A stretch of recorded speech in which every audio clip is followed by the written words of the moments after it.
Caros amigos e amigas, nós estamos agora num processo de suma importância para a sociedade brasileira, que é o processo eleitoral. Milhares de candidatos a prefeitos e a vereadores no Brasil todo, compostos os candidatos por homens e por mulheres, o que é muito bom. Uma outra coisa que também é muito bom, ou boa, é a discussão sobre educação. Ao longo dos debates todos ocorridos ao largo da história do Brasil, a educação hoje já é absorvida pelas pessoas e há um grau de compreensão da importância da educação. Todavia, ainda há um discurso da educação para apertar parafuso e trabalhar no sistema capitalista e gerar riqueza para os capitalistas. Como a humanidade é formada de homens e mulheres cognitivas, mas também de imbecis, é normal que essa concepção exista. Mas, na verdade, a educação, ela só tem sentido se for educação para a vida. Paulo Freire e vários outros pensadores da educação no mundo, e está Radford, poderia citar Aol Gardner, Vygotsky e muitos outros. E essa concepção da educação para a vida, ela está muito fortalecida. No estado do Ceará, e eu quero com esse vídeo contar um pouquinho da história da educação a partir do meu ponto de vista. Cada um conta a partir do seu ponto de vista e nós temos muita gente para contar essa história. E estão contando, o que é bom também. No período da ditadura militar e depois saindo da ditadura militar, nós tínhamos muitos problemas.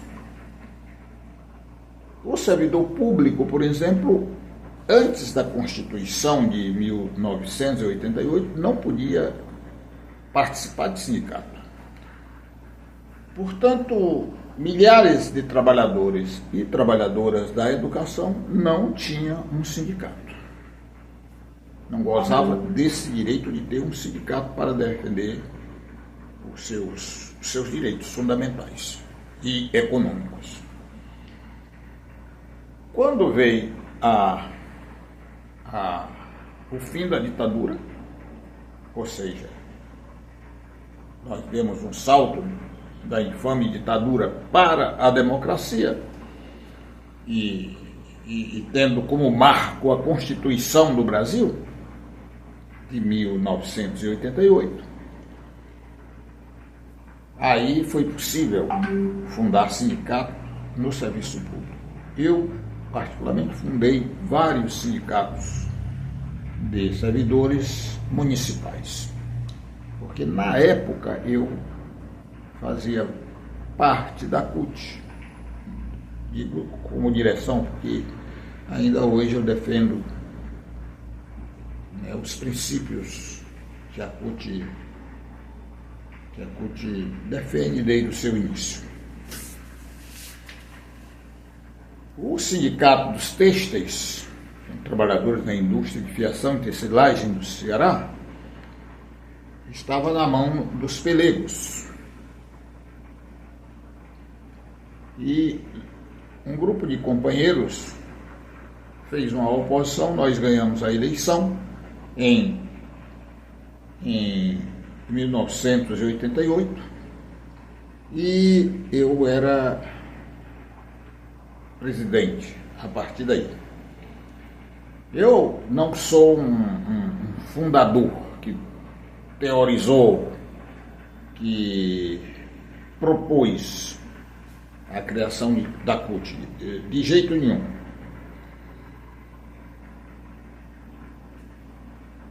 Mas eu posso dizer que cheguei do início, portanto eu fiz parte da construção da CUT bem no seu início, pois em 88, nas minhas contas, nós tínhamos apenas 3 sindicatos ou 4 filiados à CUT. Tínhamos o sindicato dos sapateiros do estado do Ceará, sindicato dos metalúrgicos. Em 88 o presidente era o Eudásio e o presidente do sapateiro era o José Valdeci Rebouças.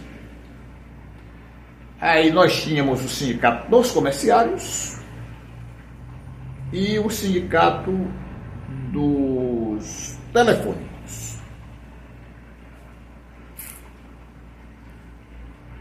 Agora, eu tenho dúvida se os telefônicos já eram filiados à CUT. Mas vamos dizer que era. Então tínhamos 4. Os têxteis foi o 5º sindicato a se filiar à CUT. Portanto, eu sou do início. E agora vamos diretamente para a questão da educação. Existia aqui um sindicato, mas era muito atrelado à direita, que era o Sindicato dos Professores, que se chamava APOC. Lembram que eu disse que não podia ter sindicato? Então a APOC era associação. Ela passa a ter o caráter de sindicato depois da Constituição de 88. E até hoje eles, os professores, as direções, preservam a palavra APOC, porque simbolicamente ela é um marco. A Rosa da Fonseca, professora do município de Fortaleza, Maria Luísa, professora da Universidade Federal do Ceará, a Célia Zanetti, intelectual aqui do Ceará,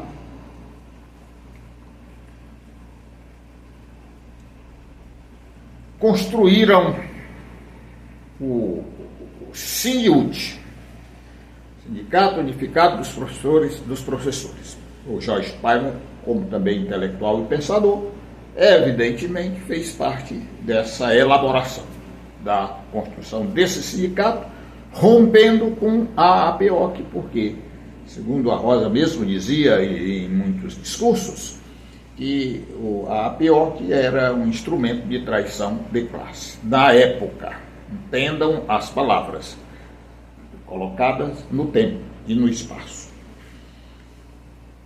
Mas o sindicato fundado pela companheira Rosa, que era muito de esquerda, muito socialista, encontrou muitas dificuldades em virtude da pressão da direita, dos empresários, da educação e tal. Depois, a Rosa da Fonseca,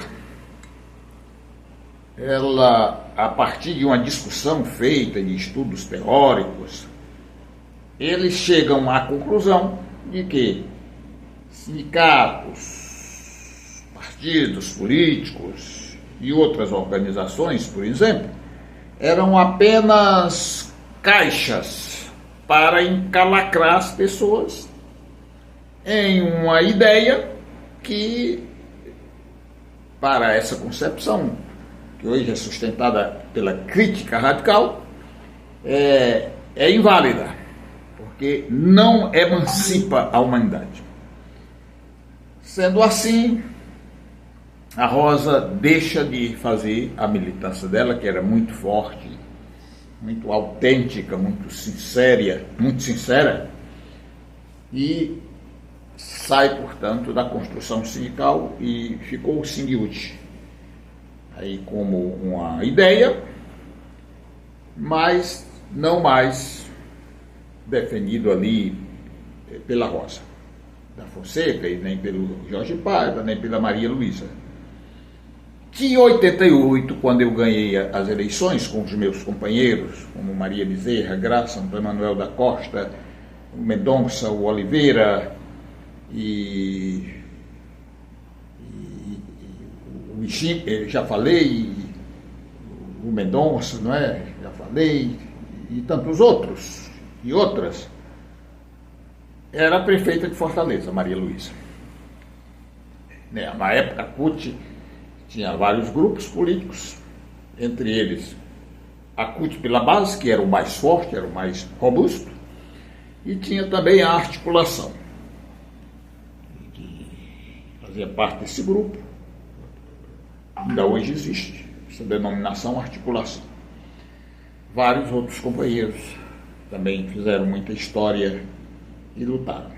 Mas havia uma grande divergência entre nós da CUT pela base e a articulação. A Gardênia e o grupo político que atua dentro do PT desde a época do início da CUT, que se chama O Trabalho,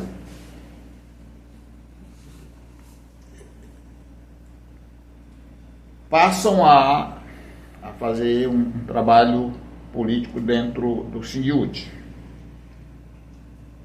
Mas o Sindiúti não era afiliado à CUT. E o pessoal propôs a filiação do Sindiúti. Ocorre que a articulação era contra a filiação do Sindiúti à CUT. Por quê? Porque nós tínhamos um jovem chamado Anísio Melo, que inclusive fazia parte do PRC conosco, e também o Roberto Oliveira, que era professor, e aí eles passam para dentro da PIOC para disputá-la por dentro. Divergência conosco. Então a gente apostou muito no Sindiúti. E no Congresso da CUT nós levamos essa proposta para a filiação. A articulação e outros grupos foram contra, e o embate foi muito grande. O embate foi muito grande nesse Congresso. Rodou em torno disso. E nós ganhamos a proposta com pouquíssimos votos, mas ganhamos. E, portanto, o Sindiúti fica afiliado à CUT naquela época. E na época tinha vários professores, várias professoras, né? O Arthur Bruno foi, por exemplo, um grande líder da educação. A Graça Costa é o maior marco, né, nessa construção dos sindicatos de servidores no estado todinho, fez parte da CUT, inclusive na direção nacional, e teve uma grande contribuição. Eu só sei que nós conquistamos muitas coisas aqui no Ceará e no Brasil. O Valmir Ribeiro, que foi presidente da CUT, quando ele foi presidente, um dia ele trouxe uma proposta para a executiva. Eu era da executiva da CUT, que era fazer um levantamento para saber a situação dos professores no estado do Ceará. Então ele propôs, passou na executiva por unanimidade, e eu fiquei coordenando essa pesquisa com o autor Valmir Ribeiro. Nós apuramos no final que 2 sindicatos pagavam o salário mínimo a professores, a servidores públicos: Fortaleza e Quixadá, cujo prefeito era o Hilário Marques, do PT. E 62% dos municípios do Ceará pagava menos de meio salário mínimo aos professores. Por que o Valmir que propôs essa pesquisa? Porque nós fizemos uma greve em Redenção. A presidente do sindicato se chamava Estela. Nós fomos à Câmara dos Vereadores, ocupamos, fizemos parte dos discursos na plenária, e depois houve uma greve em Quixadá, que eu e o Valmir que também estivemos lá pela CUT, com a Graça, com as companheiras lá do sindicato, e aí nós começamos a compreender a tragédia que era a educação do estado do Ceará, principalmente se referindo a pagamento, a salário dos professores. Com essa pesquisa, aí a CUT propôs que a gente fundasse sindicato e que a gente procurasse o PMDB. O PT na época tinha, me parece que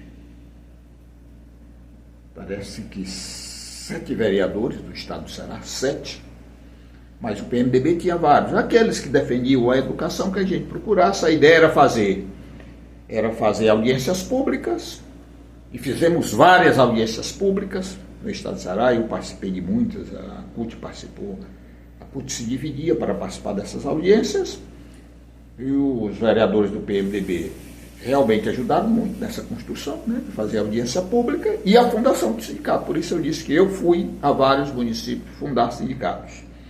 E hoje nós temos uma federação forte, nós temos o piso do professor, graças a essas lutas que eu estou contando aqui, e temos o piso dos professores, que aí coube também o papel tanto da CUT, como das entidades sindicais, como do PT, e principalmente do presidente Lula, que sancionou o piso dos trabalhadores em educação.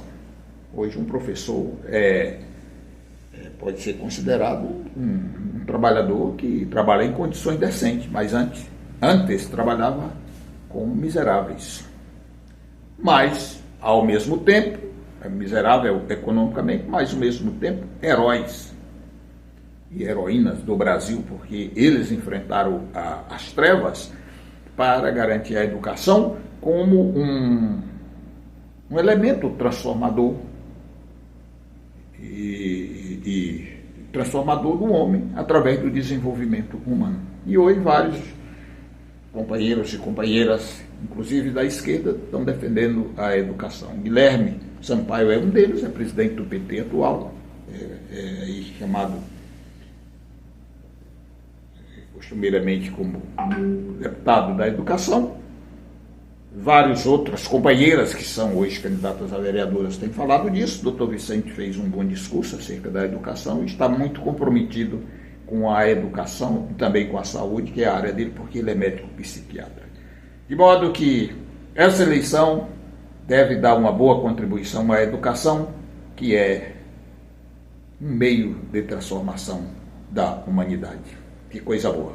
Vamos então defender a educação, defender o desenvolvimento humano. Só a educação pode.